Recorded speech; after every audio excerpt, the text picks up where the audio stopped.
warahmatullahi wabarakatuh. Selamat siang teman-teman. Kepada yang terhormat Bapak Aristiono selaku dosen mata kuliah strategi dan teknik pemberdayaan serta teman-teman Equaniti yang saya banggakan. Kami dari kelompok 7 akan mempresentasikan mengenai pengolahan dan analisis data. Sebelumnya, kami akan memperkenalkan anggota kelompok kami. Yang pertama ada saya sendiri, Hajar Firda Adani sebagai moderator. Lalu di sebelah saya ada Hidayat Senja Adityono sebagai juru bicara. Dan satunya lagi sekarang lagi berhalangan hadir, Nur Hidayat Sudirman, dan digantikan oleh Nurlita Miranda Putri sebagai kameramen. Pada kesempatan kali ini, langsung saja kita mulai presentasinya kepada Saudara Hidayat Senja. Silakan. Terima kasih Bapak Moderator. Izin Bapak, Pak Anies selaku pengatur pemberdayaan masyarakat.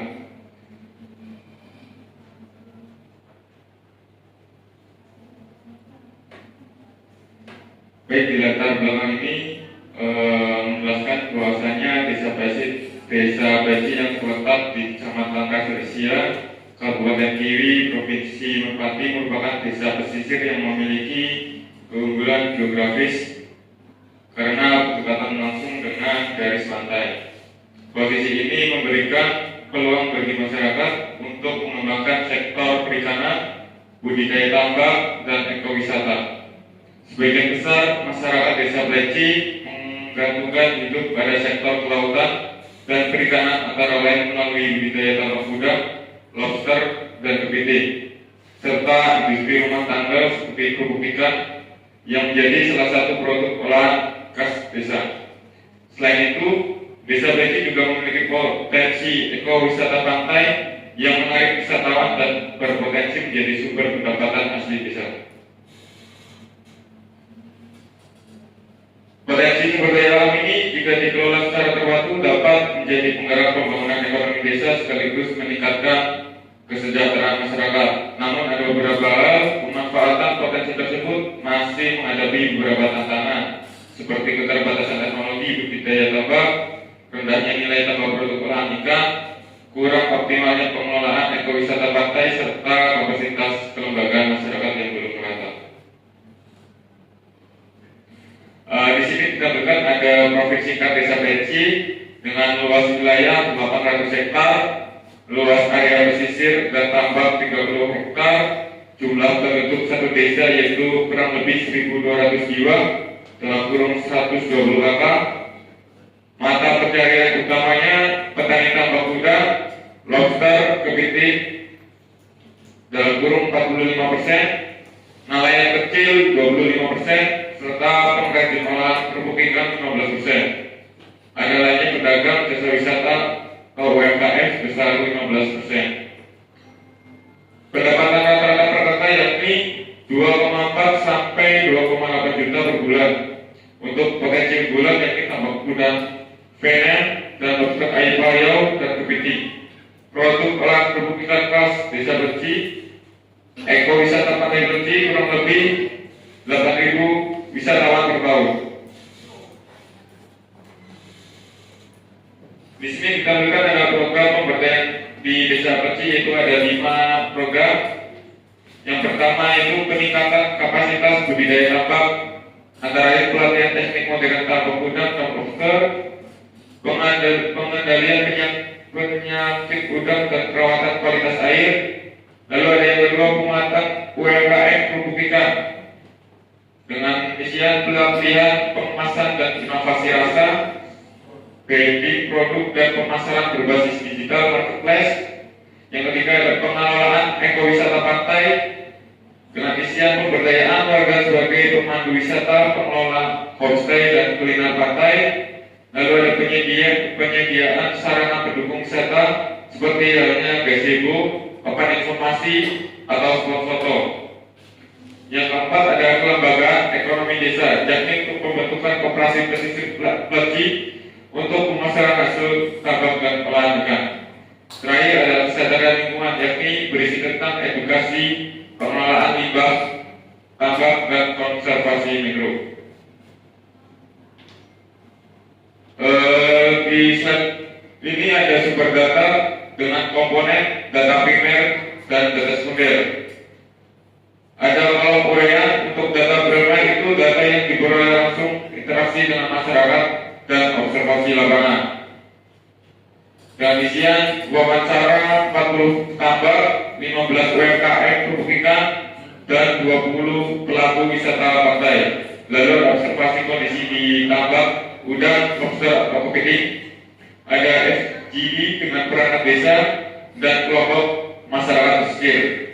Untuk data sekunder dengan uraian data yang diperoleh dari instansi resmi atau dokumen pendukung yang berisi tentang data statistik desa, yakni penduduk, pengangguran, dan pendapatan. Ada data produksi tambak dan dinas perikanan Kabupaten Kiwi. Lalu ada data kunjungan wisata Pantai Belci dari Dinas Pariwisata. Lalu ada RPJMDes dan laporan pembangunan desa.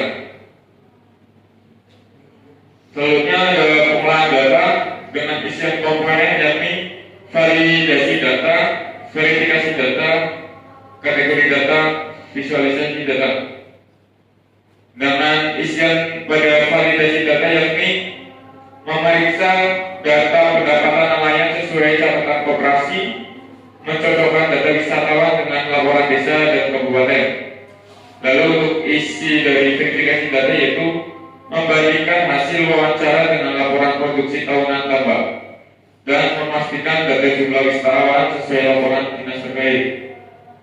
Selanjutnya ada kategori data dengan isian perikanan tambak, udang, lobster, kepiting, lalu UMKM kerupuk ikan, ekowisata Pantai Belci, kelembagaan ekonomi desa seperti koperasi.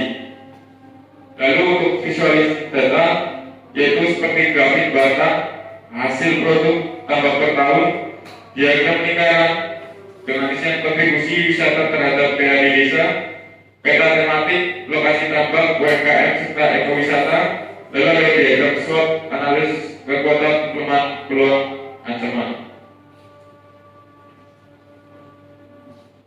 Lalu ada analisis data, analisis deskripsi kualitatif dengan isian produktivitas tambak 110 ton per tahun, udang dan lobster dengan nilai jual kurang lebih 1 miliar per tahun. Untuk UMKM kerupuk ikan produksi 3 ton per bulan.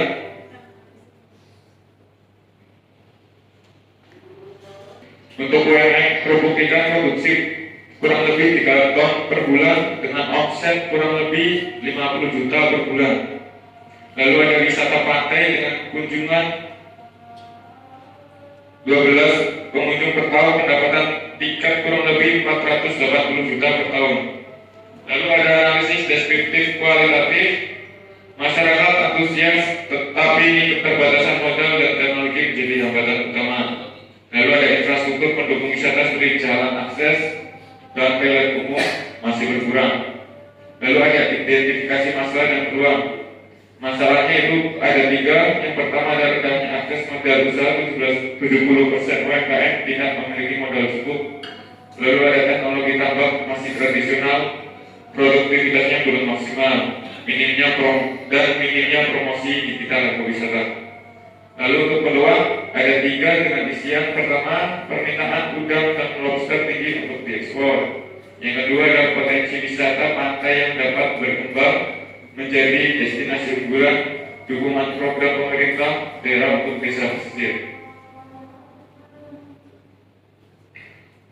Ditampilkan ada tabel analisis SWOT dengan isian strength kekuatan, kelemahan, peluang dan ancaman.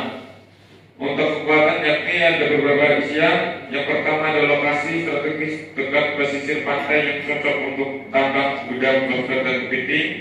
Yang kedua ada Pantai Belci sebagai destinasi ekowisata alami yang menarik wisatawan. Yang ketiga ada tersedianya lahan tambak luas dan sumber daya air laut yang stabil. Yang keempat ada budidaya gotong royong masyarakat yang mendukung program pemberdayaan. Dan terakhir ada produk olahan lokal kerupuk ikan yang sudah dikenal di pasar sekitar kabupaten. Lalu pada kolom kelemahan dengan isian yang pertama ada keterbatasan modal usaha bagi tambang dan UMKM, minimnya teknologi budidaya modern masih sistem tradisional. Lalu ada sarana prasarana wisata pantai belum memadai seperti jalan akses, tempat sampah, dan toilet umum. Lalu ada tingkat pendidikan dan keterampilan masyarakat masih rendah, terutama dalam pemasaran digital. Dan terakhir, belum ada koperasi atau kelompok usaha belum bersama yang terorganisasi dengan baik. Lalu pada peluang dengan isian permintaan pasar tinggi untuk gudang lobster dan kepiting balik baik lokal maupun ekspor. Dan wisata alam dan kuliner laut yang semakin diminati wisatawan domestik. Lalu ada potensi dukungan program lembaga penggerak untuk pengembangan kawasan pesisir. Ada peluang kerjasama dengan investor dan akademisi untuk teknologi tambang berkelanjutan. Lalu serta ada pemasaran digital dan e-commerce dapat memperluas pasar produk kerupuk ikan dan laut.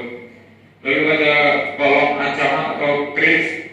Yang pertama ada risiko kerusakan lingkungan pesisir akibat limbah tambang dan aktivitas wisata yang tidak terkendali.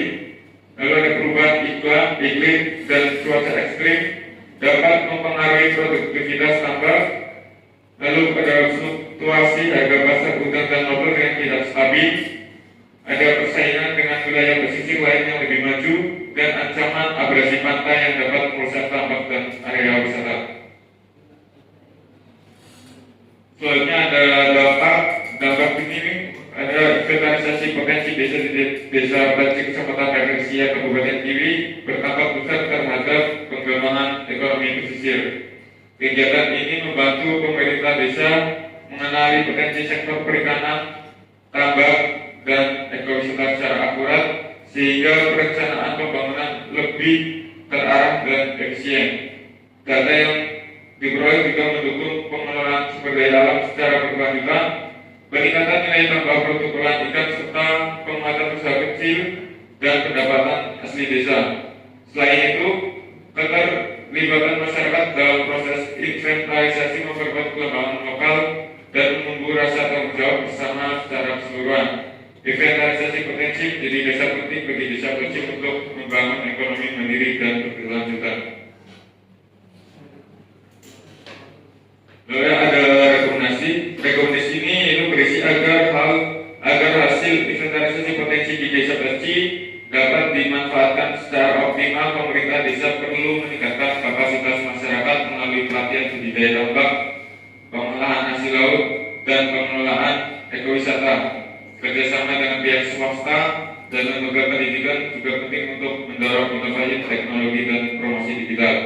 Selain itu, ada pembentukan kelompok pengelola potensi desa dapat memastikan desa juga untuk memastikan pemanfaatan sumber daya berjalan efektif dan berkelanjutan. Pemerintah desa juga perlu memperkuat infrastruktur pendukung seperti akses jalan, fasilitas tambang, dan sarana produksi, serta menjaga transparansi dan partisipasi masyarakat agar pembangunan berjalan adil dan inklusif. Baik, terakhir ada kesimpulan. Desa Banci ini memiliki potensi ekonomi pesisir yang kuat dan beragam, namun perlu penguatan kelembagaan, akses modal, dan teknologi modern agar mampu mengelola potensi tersebut secara berkelanjutan. Strategi prioritas yang dapat dilakukan seperti penguatan koperasi pesisir sebagai pusat ekonomi desa, penerapan teknologi budidaya modern dan ramah lingkungan, pengembangan ekowisata berbasis masyarakat dengan promosi digital, dan dukungan pemerintah daerah dan mitra dalam kurung akademisi atau investor dalam pendanaan dan pelatihan berkelanjutan. Baik, terima kasih. Selanjutnya saya serahkan ke Pak Moderator. Baik, presentasi sudah disajikan oleh juru bicara.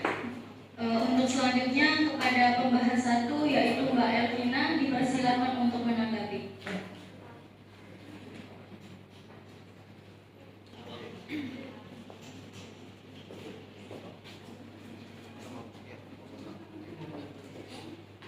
Terima kasih untuk kesempatannya, kelompok 7. Di sini saya akan menanggapi untuk di latar belakangnya.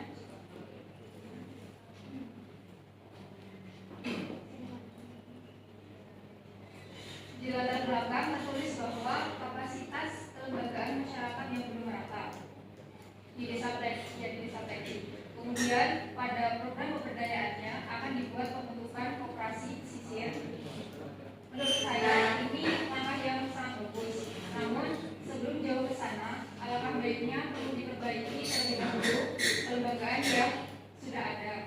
Bisa dengan analisis lebih lanjut, mungkin dicari akar masalahnya, kenapa kok kapasitas kelembagaan ini masih belum rata. Mengingat kelembagaan lokal seperti dibentuknya kelompok nelayan, ini hanya sebagai contoh karena terletak di wilayah pesisir, akan memberikan pengaruh dalam pengembangan desa, yang mana kalau kelembagaan ini bisa aktif dan berjalan dengan baik, maka dapat menciptakan keharmonisan dan kesejahteraan di desa Pledge. Terima kasih.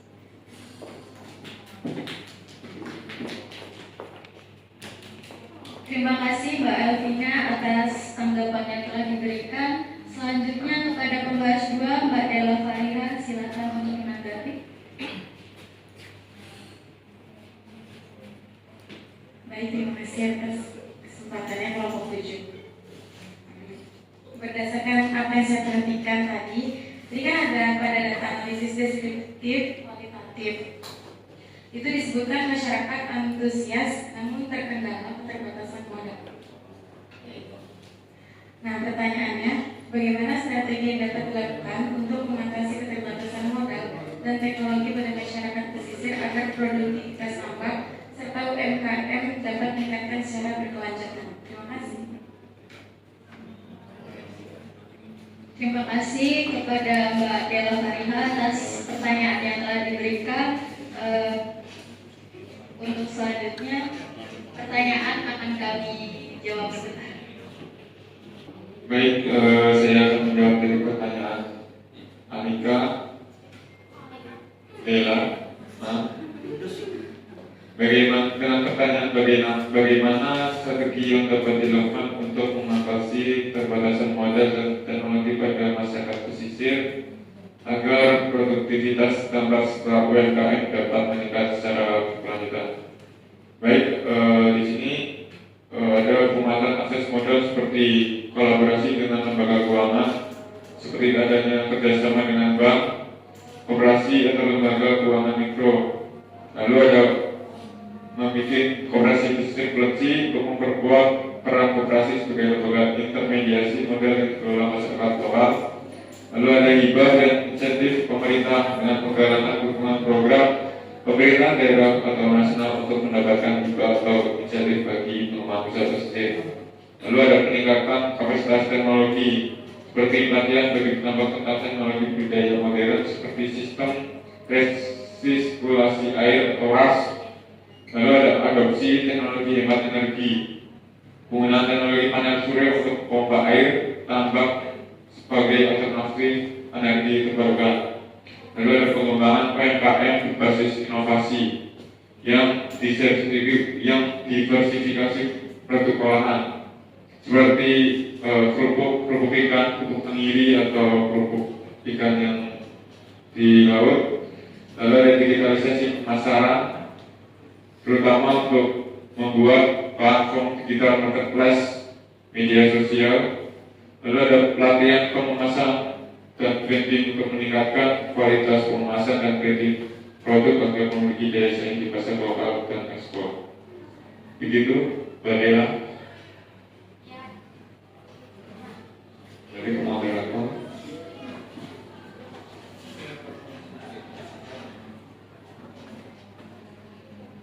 Dengan begitu, presentasi telah selesai. Selebihnya kami mohon maaf.